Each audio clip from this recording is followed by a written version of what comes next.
We have sacrificed a lot for the creation of this country. Charter of economy हम करें, मुल्क आगे चले। हम ना सिलेक्टेड है ना फॉर्म 47 वाले हैं। We have shot down the enemy's most modern aircraft, including multiple Rafale jets. A favorite field marshal from Pakistan. आप देख रहे हैं खबरों, तबसरों और तज्जियात पर मबनी पाकिस्तान का सबसे मोतबर news show on my radar Kamran Khan के साथ। अस्सलाम वालेकुम, मैं हूं कामरान खान। अजीब व गरीब सूरत हाल है। अमेरिका, ईरान और इसराइल के दरमियान जंग भी जारी है, जंग बंदी की भी कैफियत है और अमन मुज़ाकरात भी हो रहे हैं। न मुकम्मल जंग हो रही है, न मुसलसल जंग बंदी कायम है और न ही अमन मुज़ाकरात की कोई अमन डील बनी है एक गुंजलिक सूरत हाल। ईरान और अमेरिका के दरमियान इस वक्त एक अजीब और इस गैर मामूली सूरत हाल ने पूरी दुनिया को हैरान परेशान कर दिया है।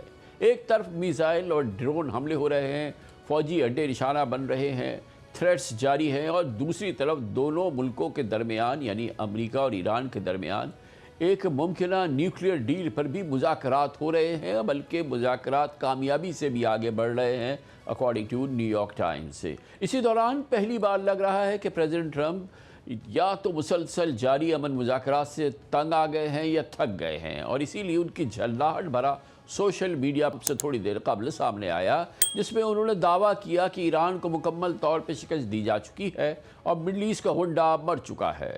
उन्होंने एक बार फिर धमकी देते हुए कहा कि ईरान ने एक ऐसे माहिदे पर मुज़ाकरात करने में बहुत ज़्यादा देर कर दी जो उनके लिए इंतहाई फ़ायदेमंद साबित हो सकता था और अब उन्हें इसकी कीमत चुकाना पड़ेगी। फॉक्स न्यूज़ के एक इंटरव्यू में प्रेसिडेंट ट्रंप ने कहा कि ईरान मुज़ाकरात को गैर ज़रूरी तौर पर तूल दे रहा है और अगर ये सूरत हाल जारी रही तो अमेरिका ईरान के पावर प्लांट्स और ब्रिजेस समेत मज़ीद अहम तंसीबात पर हमलों का हुक्म दे सकता है। दूसरी जानिब शायद ईरान को एहसास हो रहा है कि वक्त उनके हाथ से निकल रहा है, इसीलिए आज ईरानियन लीडरशिप मुज़ाकरात के अगले मरहले की तरफ बढ़ने की ख्वाहिशमंद नज़र आई है।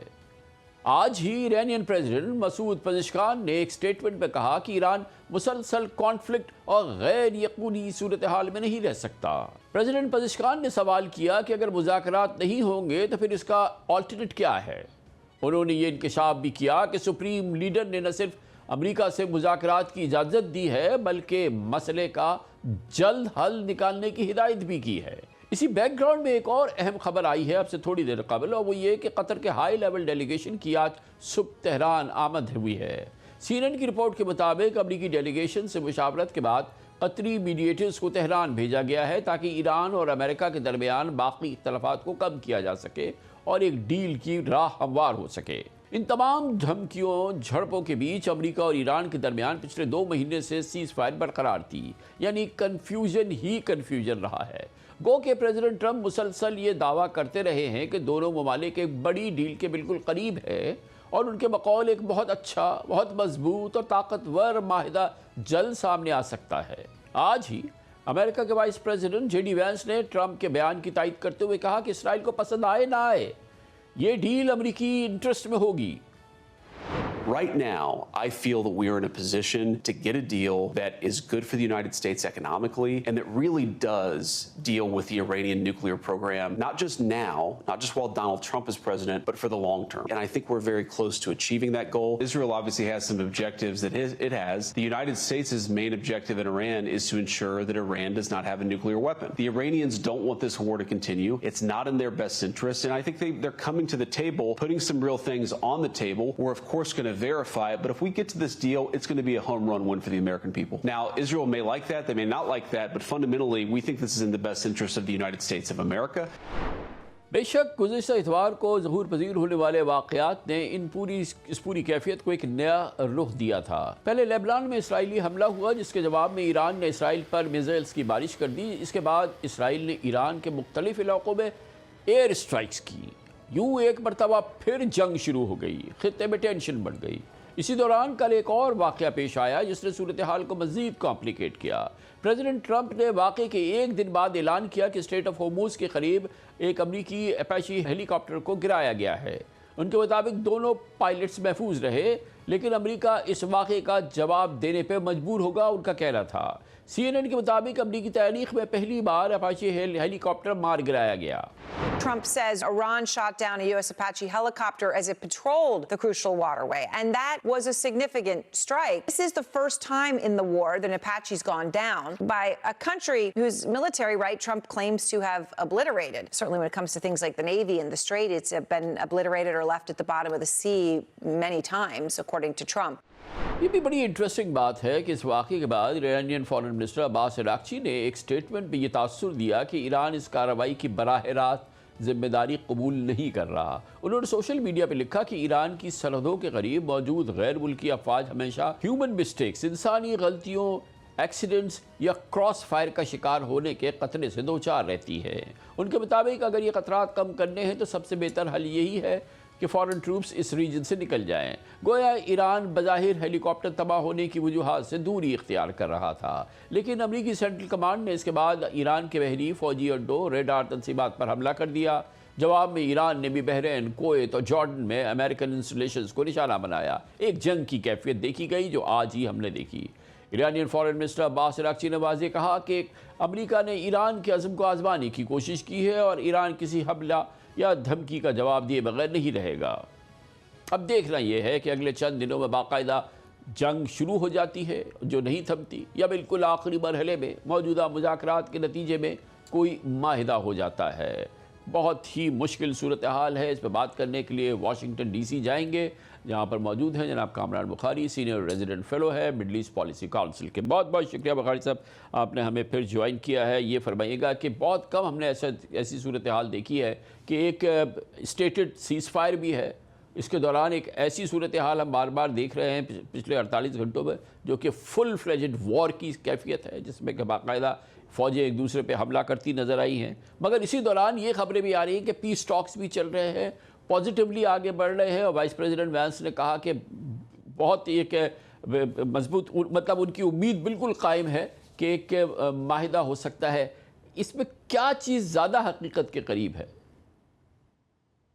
जी शुक्रिया कामरान साहब। देखें, ये कोई गैर मामूली बात नहीं है। अमूमी तौर पे जंगों के दौरान जब कॉन्फ्लिक्ट्स चल रही होती हैं तो काइनेटिक ऑपरेशंस भी साथ साथ चल रहे होते हैं और बातचीत भी साथ साथ चल रही होती है। यहाँ तक कि सीज फायर भी नहीं होता फिर भी बातचीत चल रही होती है। अगर आपको याद हो, जो अफगान तालिबान के साथ अमेरिका की बातचीत थी वो एन जंग के दौरान चल रही थी। वियतनाम वॉर का भी एग्जाम्पल है और इस तरह के बहुत सारे और एग्जाम्पल्स हैं। हाँ, इसमें जो गैर मामूली बात यह है कि वो एक मजमूई तौर पे एक सीज फायर है जिसकी वायलेशंस हो रही हैं। तो मैं इनको खैर गैर मामूली नहीं समझता। जाहिर है जब एक साइड जो है वो लेवरेज हासिल करना चाह रही है, यानी ईरान, तो वो अपनी फीट ड्रैगिंग कर रहे हैं। तो उस और फिर ये है कि ये दो अलग-अलग बैटल स्पेसेस हैं, लबनान का और ईरान का, तो उसको वो जो है एक बैटल स्पेस तस्वर करते हैं। तो जाहिर है फिर इस तरह की कॉम्प्लिकेशंस तो होती हैं। देखें, जहाँ तक हकीकत का ताल्लुक है, हकीकत का वही है जो है कई महीनों से चली आ रही है, जो इस जंग के शुरू से चली आ रही है, कि ईरान जो है वो इस जंग को ज़्यादा देर बर्दाश्त नहीं कर सकता। उनकी इकॉनमी को बहुत ज़्यादा नुकसान हो रहा है, उनके ऊपर एक ब्लॉकेड है, उनकी लीडरशिप जो है वो तितर बितर है।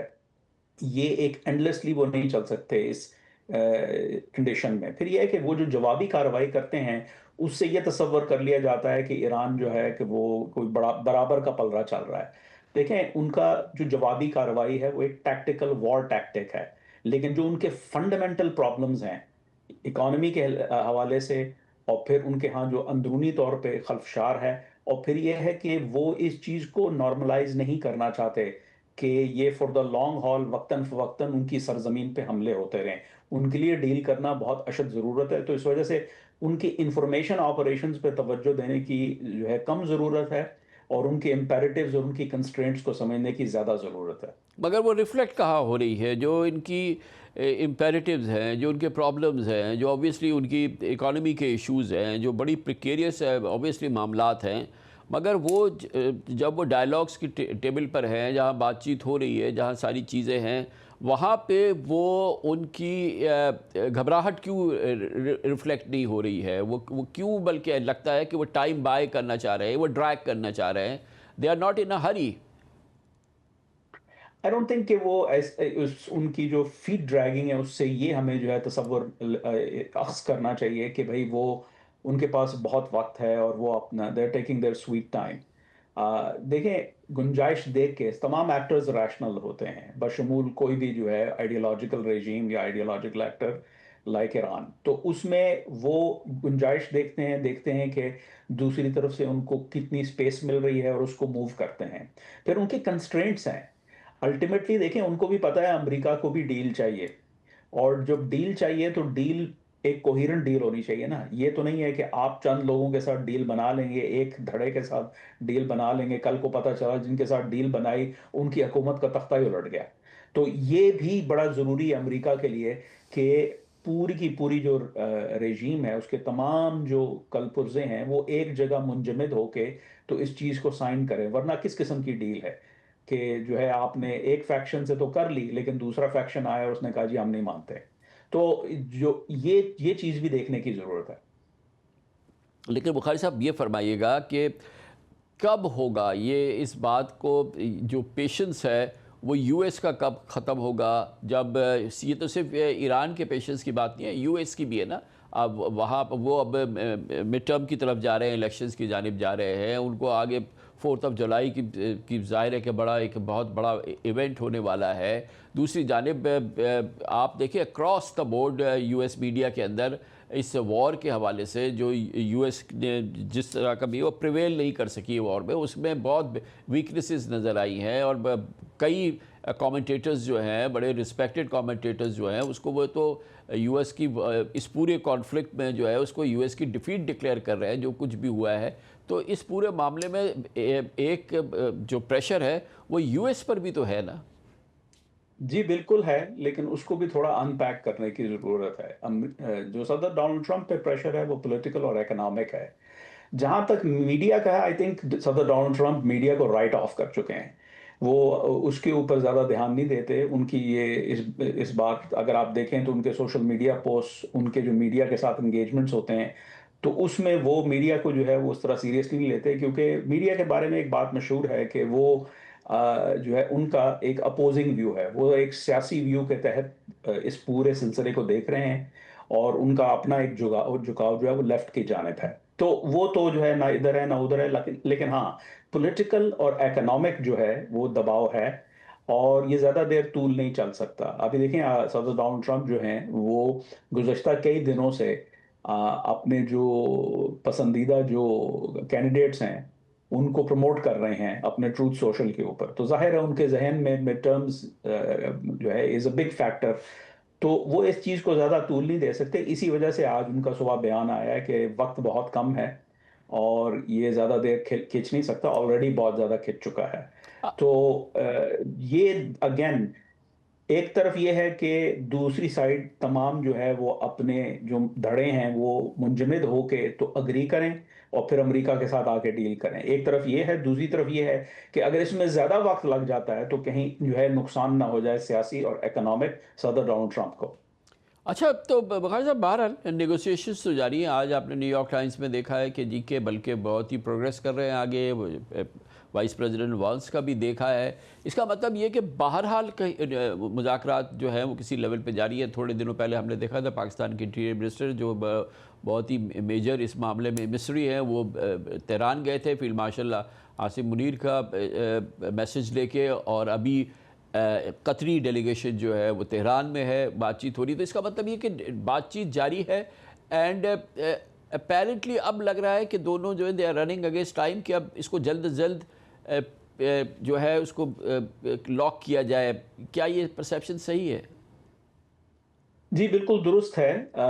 अमेरिका जाहिर है वो बार बार जो है उसका प्रेफरेंस यही है, ये इसको बड़ी क्लियरली तमाम क़यादत ने जो है, चाहे सेक्रेटरी रूबियो हैं, वाइस प्रेसिडेंट जेडी वैंस हैं, पीट हेग्सेथ एंड सेक्रेटरी वॉर, या बजाते खुद सदर डोनाल्ड ट्रंप, तमाम जो है लीडरशिप ये कह चुकी है कि we want to have a diplomatic solution to this. तो इसको डिप्लोमेसी के थ्रू वो पहली प्रायोरिटी है।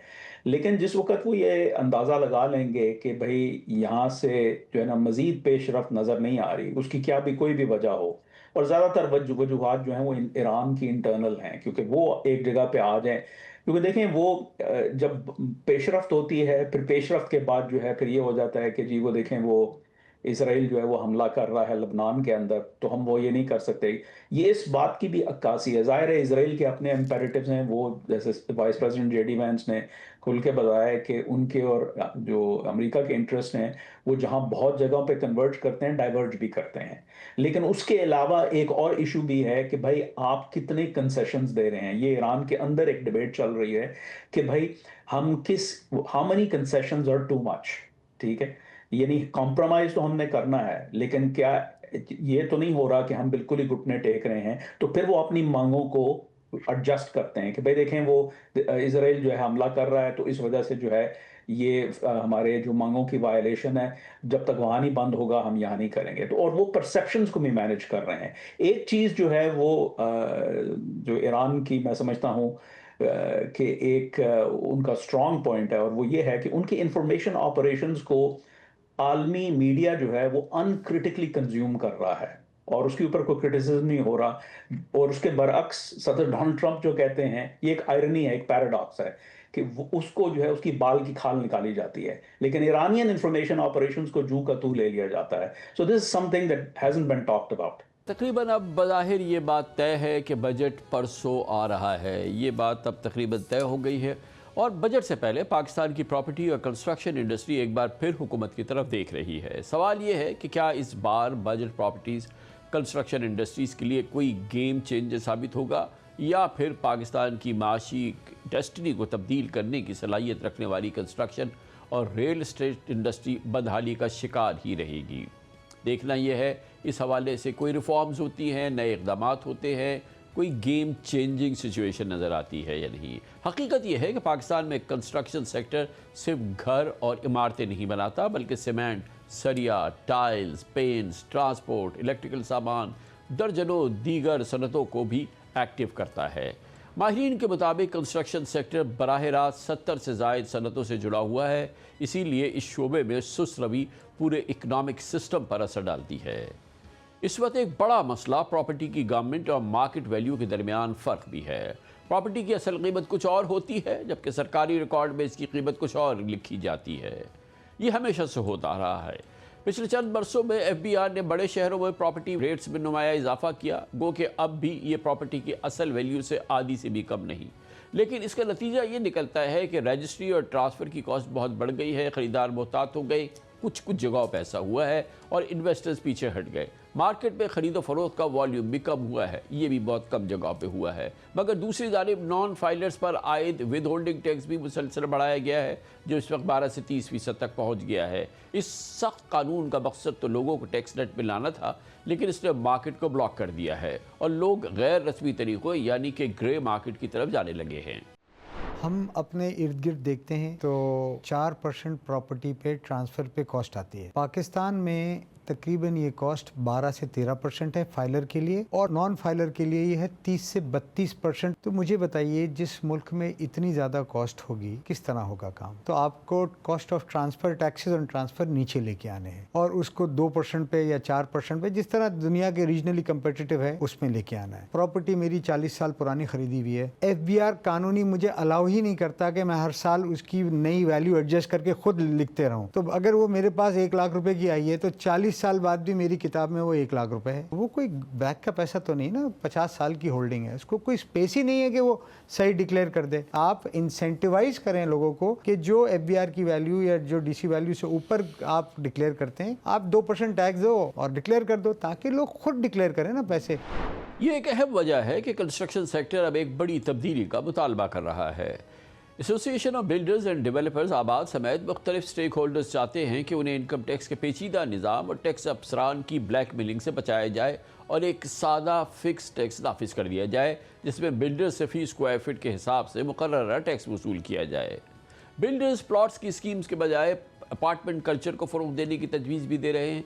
पाकिस्तान को इस वक्त रिहायशी यूनिट्स की शदीद कमी है। अंदाज़ों के मुताबिक मुल्क में 1 करोड़ से ज़ायद घरों की डिमांड है, इसीलिए माहिरीन सस्ती हाउसिंग को कौमी तरजीह करार देते हैं। प्रॉपर्टी मार्केट का एक और मसला अरबों रुपए की कैश लेन देन है, जबकि IMF और दीगर मालियाती इदारे इकॉनमी की मुकम्मल डॉक्यूमेंटेशन पर जोर देते हैं। इसीलिए हुकूमत बैंकिंग चैनल के ज़रिए ज़मीन या प्रॉपर्टीज़ की जायदाद या इसकी खरीदो फरोख्त लाजमी बनाने की कोशिश करती है।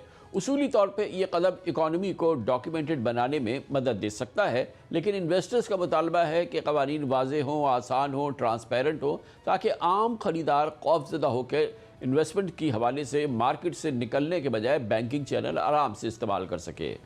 इन्वेस्टर्स को ये प्रोटेक्शन भी चाहिए कि अगर वो बैंकिंग चैनल के ज़रिए कानूनी तरीके से पैसे लगा रहे हों तो FBR की तरफ से उन्हें ब्लैकमेल ना किया जाए और क़वानीन में ट्रांसपेरेंसी हो। एक और मसला फेडरल और प्रोविंशियल टैक्सेस का अलग अलग निज़ाम है। ख़रीदार को मुख्तलिफ दफातर के चक्कर लगाने पड़ते हैं, स्टैम्प ड्यूटी, इनकम टैक्स और दीगर फीसेस अलग अलग जमा करानी पड़ती हैं। इसीलिए एक सिंगल विंडो सिस्टम की तजवीज़ सामने आई है, जिसके तहत तमाम पेमेंट्स एक ही प्लेटफॉर्म से हो सकें। अगर हुकूमत आने वाले बजट में इन मसाइल को इन्वेस्टर्स फ्रेंडली बनाए, डॉक्यूमेंटेड पॉलिसीज़ के तहत इसको हल कर दे, तो ये पाकिस्तान की तारीख का सबसे बड़ा टर्निंग पॉइंट साबित हो सकता है। पाकिस्तान की इकनॉमिक डेस्टिनी बदल सकती है। इससे न सिर्फ ये कि इकॉनमी का पहिया चलेगा, बल्कि रोज़गार के लाखों नए मौके पैदा हो सकेंगे और मुल्क का डेफिनेटली रेवेन्यू भी बढ़ेगा। इस मौजू पर बात करने के लिए आज हमने दावत दी है। हमारे साथ मौजूद है मोहतरम अब्दुल कादिर मेमन साहब, साबिक सदर हैं पाकिस्तान टैक्स बार एसोसिएशन के और रियल स्टेट उमूर के, कंस्ट्रक्शन उमूर के माहिर जनाब मोहम्मद एहसन मलिक हमें ज्वाइन कर रहे हैं इस्लामाबाद से। बहुत बहुत शुक्रिया मलिक साहब। ये फरमाइएगा, क्या ये एक कहना है, ये बात हम बार बार सुनते हैं कि अगर construction industry, property industries, real estate sector को हम रिफॉर्म कर सकें, ख़ास तौर पर टैक्सेशन के हवाले से इसमें इसके जो मसाइल हैं, जो इसको शदीद जो मसाइल का सामना है, अगर वो एड्रेस हो सके, FBR की हैरेसमेंट वगैरह कम हो सके, तो पाकिस्तान की इकनॉमिक डेस्टिनी बदल जाएगी। क्या आप ये समझते हैं कि वाकई ये बात सही है, और अगर ये सही है तो इसका सबूत क्या है? बिस्मिल्लाहिर्रहमानिर्रहीम। कामरान साहब, सबसे पहले बहुत शुक्रिया। कामरान साहब, इसमें तो कोई शक ही नहीं है और ना कोई दो राय हैं कि अगर हम कंस्ट्रक्शन और रियल एस्टेट को एज ए इंडस्ट्री लेकर चलें तो हमारा मुल्क एक मिरेकल कर सकता है एम्प्लॉयमेंट में, GDP की ग्रोथ में। बट अनफॉर्चुनेटली हमारा जो ब्यूरोक्रेसी का माइंडसेट है, गवर्नमेंट का एक माइंडसेट है, वो कुछ अरसा तो रियल एस्टेट को लेकर चलती है और उसके बाद वो चाहती है कि इसको अंडर स्ट्रेस कर दिया जाए। जैसे कि अगर आपने देखा हो रिसेंट पास्ट में पिछले 4 सालों से प्रेजेंट टेन्योर गवर्नमेंट का ले ले या इससे पहले जो PDM का गवर्नमेंट का टेन्योर था, मुसलसल आपने जो रियल एस्टेट की ट्रांजैक्शन के टैक्सेस हैं उनमें आपने बतदरीज इजाफा ही देखा है। इस दफ़ा कोई उम्मीद है, क्योंकि प्राइम मिनिस्टर साहब ने खुद को थोड़ा सा पेन लिया है और प्लस कुछ ऐसे अदादो शुमार भी सामने आए हैं FBR की तरफ से जिसमें गवर्नमेंट का रेवेन्यू भी डिक्रीज हुआ है और प्लस इंडस्ट्री की तरफ से भी थोड़ा सा प्रेशर आया गवर्नमेंट पे कि हमें एक डिमांड क्रिएट करवा के देनी चाहिए गवर्नमेंट को जिससे कि इंडस्ट्री चले। तो इस वजह से जो हाउसिंग मिनिस्ट्री में मीटिंग्स हुई, PM ने चेयर की और उसमें ट्रांजैक्शन टैक्सेस को कम करने, ईज ऑफ डूइंग बिजनेस को करने के लिए कुछ ऐसी इस्लाहात हैं जो उम्मीद है जिनकी IMF से अप्रूवल शायद आज रात को आनी है, जो फाइनल इनकी बातचीत हो रही है और उसके बाद 12 को जब बजट में पेश होंगी। एक तो मरला ये है कि 12 को बजट पेश होगा, लेकिन उसके बाद बजट पास उन्हीं शराइत पे होता है या नहीं होता, या IMF कितना इंटरवीन करता है, ये जब पास होगा तो पता चलेगा। बिल्कुल सही। अच्छा अब्दुल कादिर मेमन साहब, ये फरमाइएगा कि ऑब्वियसली सबसे बड़ा इशू ये है कि जितना बड़ा ये सेक्टर है, जितना बड़ा इसका न सिर्फ ये पोटेंशियल है जो कि एक्चुअल है, उसमें जो ट्रांजैक्शंस हैं, उसमें जितनी लिक्विडिटी है, मगर वो जो गवर्नमेंट का के जो रिकॉर्ड्स हैं या जो टैक्सेशन के अंदर हैं उनकी वो रिफ्लेक्शन नहीं है जितना बड़ा वो सेक्टर है। तो ये कितना कितना इस पूरे क्राइसिस में इसका कितना बड़ा रोल है, और इसको एज पाकिस्तान की जो जो जो CIC है, ये करेंसी इन सर्कुलेशन वाली इकॉनमी है, उसमें इसकी शमूलियत के रास्ते में क्या रुकावटें हैं, या सिर्फ ये कि ये बिल्डर इंटरेस्ट है और वो चाहता है कि वो ऑफ बुक्स रहे और उससे उसको भी फ़ायदा है, और फिर ये कि जो जाहिर है कि जो गवर्नमेंट की मशीनरी जिसके दोनों जो पांचों उंगलियां घी में होती है, सर कढ़ाई में होती है, तो ये दोनों तरफ की विन विन सिचुएशन है। अच्छा देखिए खान साहब, पहले तो सबसे पहले आपका बहुत बहुत शुक्रिया, और मैं समझता हूँ कि आपने हमेशा बहुत ही इम्पोर्टेंट मौजू को आपकी उठाया। देखिए सबसे पहले तो हम ये देखें कि क्या मैं एक जगह रियल इस्टेट को अलग कर देता हूँ, कंस्ट्रक्शन के शोबे को अलग कर देता हूँ, तो कंस्ट्रक्शन का शोबा क्या दुनिया के अंदर GDP में बहुत बड़ा रोल प्ले कर रहा है? तो यस कर रहा है। अगर आप उठा के देख लें, US को उठा के देख लें तो वहाँ 5.5-6% उसकी GDP में है। वो अगर आप उसको जर्मनी को उठा के देख लें, जापान को उठा के देख लें, तो वो कहीं भी 5% से कम GDP का कंस्ट्रक्शन का हिस्सा नहीं है, जहाँ जबकि हमारे पास ये 2-2.5% का होता है। तो हमारे पास एक तो गुंजाइश इसकी बहुत ज़्यादा है कि जिसमें अगर इसको किया जाए। अब इश्यूज़ क्या हैं? इश्यूज़ ये हैं बेसिकली कि एक शख्स है जिसके पास एक ऐसे पैसे कमा के रखे हुए हैं जो कि उसने मिसाल के तौर पे एक घर के अंदर 4 लोग काम करते हैं और 6 लाख रुपए की एग्जेम्प्ट इनकम है, उन्होंने साल में 25 लाख रुपए जमा किए, 10 साल के अंदर 2 करोड़ रुपए जमा। अब उनसे कोई ये पूछे कि ये पैसे कहाँ से आए, तो मेरे ख्याल में उसको बताना एक मुश्किल काम है। तो होना ये चाहिए कि जी आप आएँ, आप इसमें जो जिस साइज़ के स्मॉल साइज़ की जो भी कंस्ट्रक्शन हो उसमें आके आप कंस्ट्रक्शन करें, और हमें ये जो नॉन फाइलर वाला कॉन्सेप्ट है उसको हटा के 30% की जो कॉस्ट है उसको हटा के हमें लोगों को इनकरेज करना चाहिए कि अच्छा जी आइए, आप अगर फ़र्ज़ कर लें कि अगर खुदा न खास्ता आप टैक्स के नेट में नहीं है तो आपकी कॉस्ट भी जो है वो बहुत ज़्यादा नहीं होगी, आप थोड़ी बहुत कॉस्ट आप दें और आप इसको इसमें आ जाएं। एक तो ये बड़ी आप एमनेस्टी की बात कर रहे हैं? एमनेस्टी तो नहीं मैं कह रहा, एक मतलब द पॉइंट इज़ कि अगर आप उस शख्स को घर में रहने के लिए एक जगह दे रहे हैं और उसको ये फैसिलिटेट कर रहे हैं कि आप अपनी रिकन्सिलिएशन में जब इसको डालें तो इसमें इस साइज़ के अगर कुछ हो तो फिर आपको उसमें आसानी हो जाए और आपकी कॉस्ट ना हो। क्योंकि 30% अगर मेरी कॉस्ट 30-32% अगर मेरी कॉस्ट है तो मैं ज़ाहिरी बात है मैं ये सोचने पे मजबूर हूँगा कि मैं कैसे इसको करूँ। एक तो ये बात है। दूसरी बात ये कि कॉम्प्लेक्स लॉज बहुत हैं। मैं बहुत सारी चीज़ें तो काफ़ी सारी हद तक अभी बजट से पहले भी ठीक हो गई हैं, कुछ कोर्टों के ज़रिए हो गई हैं, लाइक 7E का जजमेंट आ गई कि वो एप्लीकेबल नहीं है बिल्डर्स के लिए और डेवलपर्स के लिए। उन्होंने कह दिया कि अगर आपने 7F में टैक्स दे दिया तो आपको 236 और 230K का टैक्स नहीं देना पड़ेगा। अब अगर ये 236 यानी सेल पे जो टैक्स लगता है वो, और अगर ये बायर पे टैक्स लगता है, अगर उसको रैशनलाइज कर दिया जाए, नॉन फाइलर और फाइलर पे कर दिया जाए, मैं समझता हूँ कि कंस्ट्रक्शन को एज ए ओवरऑल एक टैक्स के पैकेज आने की ज़रूरत है। ना सिर्फ टैक्स के बल्कि बहुत सारी, फॉर एग्जांपल बैंकों को चाहिए कि वो उसको लोन दें, बहुत रिड्यूस रोड पे लें, लॉन्ग टर्म की लोन्स दें, वो एक इंसेंटिव हो सकता है कि एक आदमी एक यकमुश्त नहीं ख़रीद सकता। इसी तरह से आप देखें ना, आज आपको कमरा साहब आप देखेंगे कि पाकिस्तान के अंदर ऑलमोस्ट तमाम सीमेंट इंडस्ट्रीज़ जो हैं जिन्होंने एक्सपेंशन की है वो लेस देन 50% पे चल रही हैं। तो अगर आपकी कंस्ट्रक्शन इंडस्ट्री चलेगी तो ये 50% करने वाले FED भी देंगे, सेल टैक्स भी देंगे और आपके रेवेन्यू भी जनरेट होंगे। तो ये इस एक तो ये, दूसरा ये कि हमें पाकिस्तान अब दुनिया में कैश पैसे रखना बहुत मुश्किल काम हो गया। एक ज़माना था कि आप बैंक में रख लेते थे या लॉकर्स में रख, वो दिस इज़ नॉट, या वाइबल नहीं है। तो हमें ले जाना चाहिए अपनी मिनासुल कौम, हमें ले जाना चाहिए लोगों को उस तरफ से कि वो बैंक से ट्रांजैक्शन करें, एक ऑफिशियल ट्रांजैक्शन करें उसकी।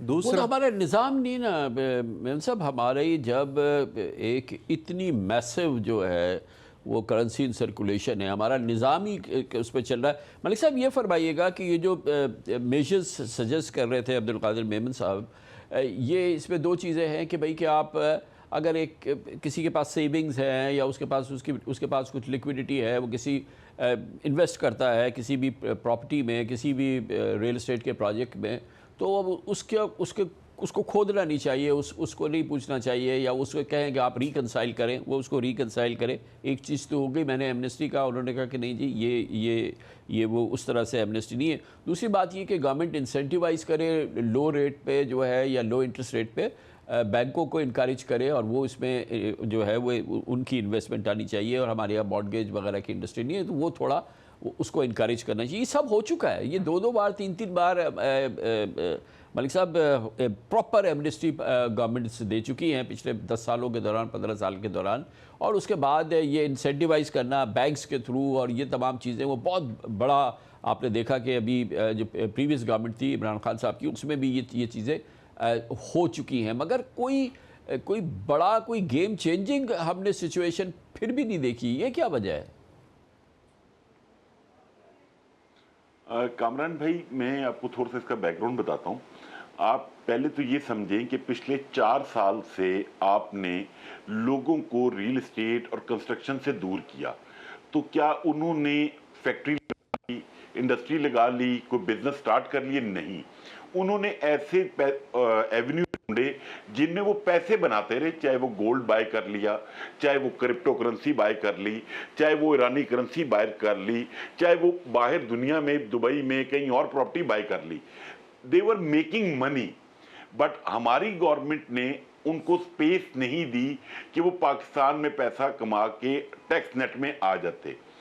अब दोबारा गवर्नमेंट जो सोच रही है, ये तो आपकी बात का जवाब है कि जो इतनी दफा एमनेस्टी आई और उसके बाद भी लोगों ने अपने आप को रजिस्टर नहीं किया, तो जो 4 साल में लोगों ने पैसे दोबारा बनाए वो अनडिक्लेयर्ड पैसे हैं। और जहां तक रही बात आप और कादिर मेमन साहब नॉन फाइलर की बात कर रहे हैं, आपने तो मतलब आप लोग मीडिया को 40 लाख कहता है, कोई 50 लाख कहता है, 60 लाख कहता है कि फाइलर है। नॉन फाइलर तो रियल एस्टेट के बिजनेस में नहीं है पिछले 2-3 साल से, क्योंकि जिस परसेंटेज पे आप ले गए हैं आपने तो उसके लिए स्पेस छोड़ी ही नहीं है। अब अगर इस बजट में आप कोई नॉन फाइलर को रिलीफ देंगे तो मैं समझता हूं कि वो शायद वापस आए रियल एस्टेट में और कंस्ट्रक्शन को फरोग मिले। इट सारी चीज़ों पे डिपेंड करता है कि इस वक्त बजट में गवर्नमेंट क्या प्रेजेंट करती है। जो अपेरेंटली जो मेरे नॉलेज में है, वो तमाम मीडिया भी चला रहा है कि 236 के जो बायर खरीदार का विद होल्डिंग टैक्स है वो 1.5% से 0.25% करने की तजवीज़ है, और 236 से ही जो विद होल्डिंग टैक्स है सेलर का, बेचने वाले का, वो 4.5% से 1.5% करने की तजवीज़ है। अगर ये IMF अप्रूव कर देता है तो मैं ये समझता हूं कि एक अच्छी किक स्टार्ट मिलेगी इकोनॉमी को। दूसरी, आप अभी जो इंट्रो में बात कर रहे थे कि जो ब्लैक इकोनॉमी है, पैसा कैश में बहुत सर्कुलेट होता है, जो थोड़ा बहुत मेरा नॉलेज है उसके मुताबिक बिल्कुल आप किसी हद तक ठीक कह रहे हैं। बट अगर जो मेरा नॉलेज है वो ये कि कामरान खान साहब अगर एक एक्स प्रॉपर्टी परचेज करते हैं और उसकी FBR वैल्यू 2 करोड़ रुपए और मार्केट रेट अगर 4 करोड़ रुपए है, एज पर योर स्टेटमेंट के मार्केट में डबल रेट है, तो वो कामरान खान साहब टैक्स 2 करोड़ रुपए पे करते हैं, बट अपनी टैक्स रिटर्न में वो यही शो करते हैं कि उन्होंने 4 करोड़ का प्लॉट खरीदा। मलिक साहब ये थोड़ा सा मैं एडजस्ट कर लूँ, ये तो कोई प्रॉब्लम ही नहीं है। अगर जो ऑफिशियल रेट है या FBR रेट जो है 2 करोड़ है और मार्केट रेट 4 करोड़ है, फिर तो कोई मसला ही नहीं है। लेकिन अगर FBR रेट 4 करोड़ है और मार्केट रेट 55 करोड़ है, फिर तो मसला है ना। ये कोई ऐसी बात नहीं है जिसको कि आप सिंप्लीफाई कर सके मलिक साहब। नहीं सर, मैं 1 मिनट के लिए ऐसी एनॉमली होगी, मैं ये नहीं कहता आप गलत कह रहे हैं, बट आपने मेरा पॉइंट नहीं समझा। मैंने ये कहा कि कामरान खान साहब ने 4 करोड़ का प्लॉट 4 करोड़ पे FBR का टैक्स पे किया। पेमेंट उन्होंने 55 करोड़ की, बट उन्होंने जब अपनी टैक्स रिटर्न फाइल की तो उसमें उन्होंने उसको 55 करोड़ ही मेंशन किया है। बहुत रेयर ऐसी एग्जांपल मिलेगी जो अपनी टैक्स रिटर्न में वैल्यू शो नहीं करता, क्योंकि जिस किस्म का मैकेनिज्म, जिस किस्म की बैंकिंग और जिस किस्म के गैजेट्स आजकल गवर्नमेंट यूज करती है, उसके बाद बहुत कम चांसेस हैं कि आप इन चीजों को ट्रेस ना कर पाए। लोग टैक्स अवेजन करते हैं, ये मैं एग्री करता हूं, बट वो गवर्नमेंट की दी हुई फिगर है जिसके ऊपर कामरान खान साहब टैक्स पे कर रहे हैं। अगर एक प्लॉट की प्राइस एफबीआर ने 2 करोड़ रुपए रखी है तो कामरान साहब उसी पे टैक्स पे कर रहे हैं। वो तो देंगे, क्योंकि अगर मेरा तो सवाल ये है कि अगर वो मार्केट की कीमत 55 करोड़ है तो 2 करोड़।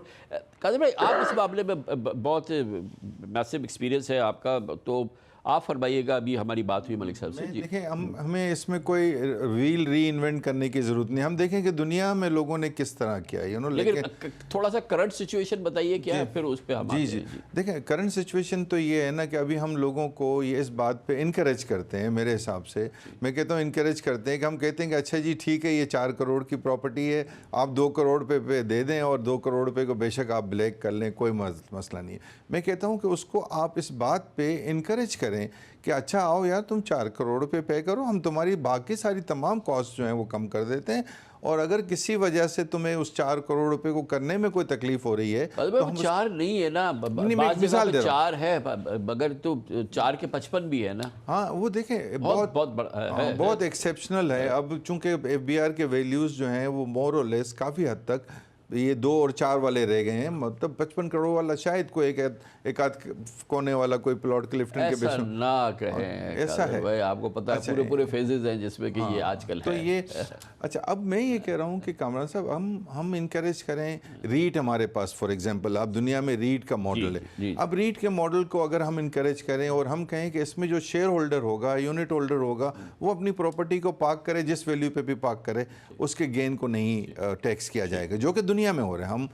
हम यूनिक बात नहीं कर रहे हैं। इससे होगा क्या? इससे होगा ये कि हम कॉर्पोरेट स्ट्रक्चर में उसको लाएंगे। हम उसको ये होगा कि जो यूनिट होल्डर ले रहा होगा उसको पूरे पैसे देने होंगे। तो हमें इन तमाम चीज़ों को कॉर्पोरेट स्ट्रक्चर में लाने के लिए उस एफर्ट को करना पड़े। हम करते क्या है? हम करते ये हैं कि हम एक कदम आगे जाते हैं, फिर एक कदम पीछे आ जाते हैं। आप अगर देखें तो ओरिजिनल जब रीट के लॉ निकले थे तो कंस्ट्रक्शन रीट अलग होती थी, प्रॉपर्टी रीट अलग होती थी, फिर उसके बाद इन दोनों को कंबाइन कर दिया गया। फिर उस रीट के अंदर ये था कि जी आपने अगर प्रॉपर्टी बेचेंगे तो उसके जो गेन होगा वो टैक्स नहीं होगा। तो मेरी गुजारिश ये है कि हमें एक एज अ पैकेज हमें इन तमाम इश्यूज़ को एक दफ़ा बैठना होगा। देखिए, आज 236C को ठीक कर दें, उसका रेट कम कर दें, मेरा नहीं ख्याल कि उसके कोई बहुत इम्पैक्ट आ जाना है 236 से। लेकिन हमें ये ज़रूर जहन में रखना चाहिए कि 3.5 लाख रुपए की एस्टिमेटेड अगर कंस्ट्रक्शन कॉस्ट आती है तो हम एक एम्प्लॉयमेंट जनरेट करते हैं। तो जब हम एक एम्प्लॉयमेंट जनरेट करने के लिए कोई एफर्ट करेंगे तो हम साथ साथ एक आप जैसे आपने कहा 72 इंडस्ट्रीज़ जो हैं उनको भी ग्रो करने के लिए करेंगे। We need to sit down. और ये कोई रॉकेट साइंस नहीं है। पाकिस्तान के अंदर आज भी इस बात की गुंजाइश है कि हम ये जो डिस्टॉर्शन है इसको हम कम कर सकें। दूसरा, प्रोविंसेस की जो इतनी कॉम्प्लेक्सिटी है कि आप फेडरेशन उस पर सेल टैक्स भी ले लेती है, फिर फेडरेशन उस पर इनकम टैक्स भी ले लेती है, फिर प्रोविंस कहते हैं कि अच्छा जी जो इसका जो कॉन्ट्रैक्टर काम कर रहा है उससे भी मुझे टैक्स दिलवा के दो।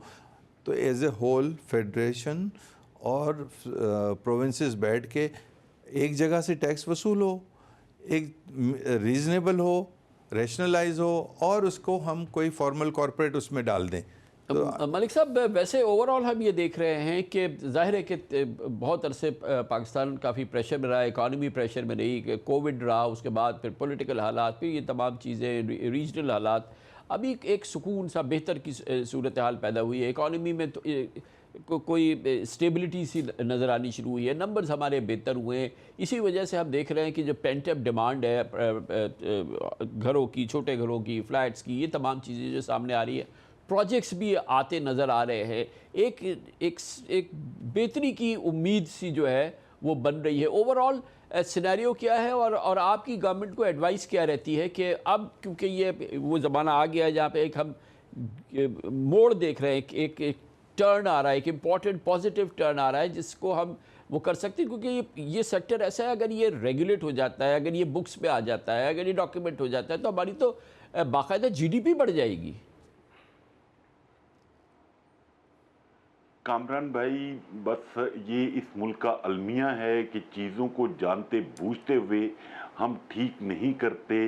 इस वक्त जो हमारे गल्फ की सिचुएशन है, हमारे जो हमसाया ममालिक हैं वो इस किस्म के इंसेंटिव दे रहे हैं इन्वेस्टर्स को, और अभी तक हमारे यहाँ थॉट प्रोसेस ही चल रहा है। मतलब आप टर्की को देखें, वो 20 साल टैक्स फ्री की इन्वेस्टमेंट आपको ऑफर कर रहा है कि आप 20 साल तक आपको चार्ज नहीं करेंगे। हमने क्या ऑफर कर दिया अभी तक, चाहे वो यूएई में बैठा हुआ है या कतर में बैठा हुआ है या यूरोप में पाकिस्तानी बैठा हुआ है। एक तो आपने बिल्कुल ठीक कहा, और जैसे अब्दुल कादिर मेमन साहब कह रहे हैं, हमें चीज़ों को रिफॉर्म्स की तरफ जाना चाहिए, बट उसमें सबसे पहले जो ब्लैक शीप्स हैं, डेवलपर्स और बिल्डर्स, जो लोगों से पैसे तो ले लेते हैं, चीज़ डिलीवर नहीं करते, टाइम पे डिलीवर नहीं करते, और या चीज़ वो बनाते ही नहीं है, उसके लिए इमीडिएटली मैंने तो रिक्वेस्ट की थी गवर्नमेंट से भी कि इस बजट में इंक्लूड करें कि विदाउट एस्क्रो अकाउंट कोई बिल्डर, कोई डेवलपर ऑपरेट ना कर सके।